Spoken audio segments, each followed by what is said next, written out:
Oke, Assalamualaikum warahmatullahi wabarakatuh.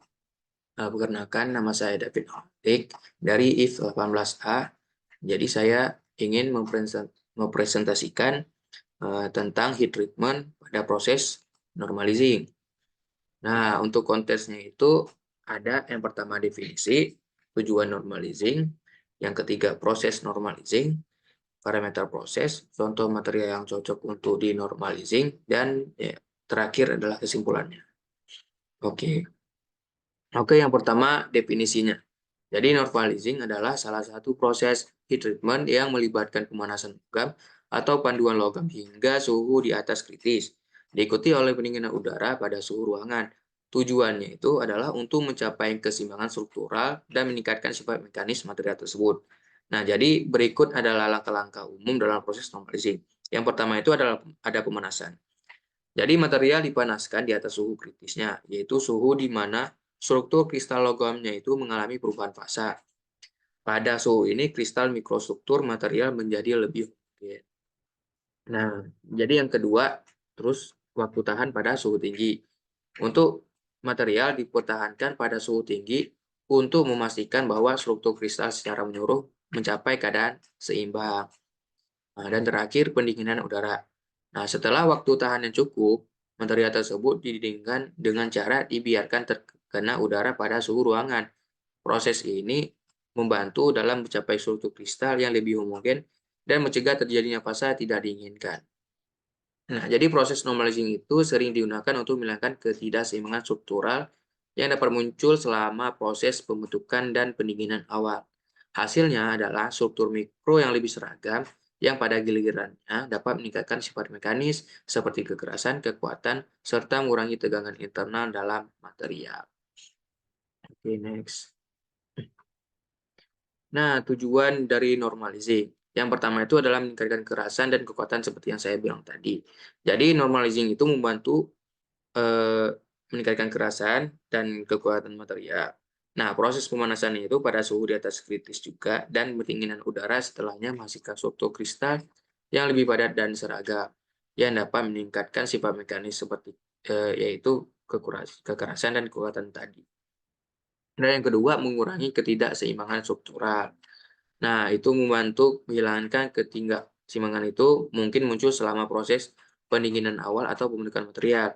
Nah, itu melibatkan penyimbangan kembali struktur mikro sehingga material memiliki keadaan struktural yang lebih homogen. Dan yang ketiga adalah meningkatkan ketangguhan. Jadi membuat dari si material tersebut lebih tahan terhadap retak dan tekanan. Jadi struktur mikronya itu seragam dan homogen. Jadi dapat meningkatkan kemampuan material untuk menahan beban dinamis dan kejut. Dan terakhir adalah mengurangi tegangan internal. Eee, jadi untuk mengurangi tegangan internal itu mungkin terbentuk selama proses pembentukan dan pendinginan awal. Jadi itu untuk mencegah terjadinya deformasi atau retak pada material. Oke, next. Nah, untuk proses dari normalizing, seperti yang tadi dibahas, yaitu yang pertama itu adalah pemanasan. Jadi material dipanaskan secara merata hingga mencapai suhu di atas kritisnya.